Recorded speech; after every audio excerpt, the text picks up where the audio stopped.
8月28日。今日は何の日？今日は気象予報士の日。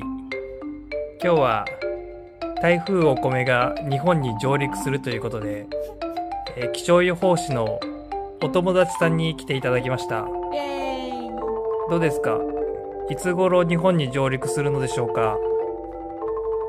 なるほど。なるほど。言った。なるほど、なるほど。強っ。台風お米、かわいい。日本に直撃します。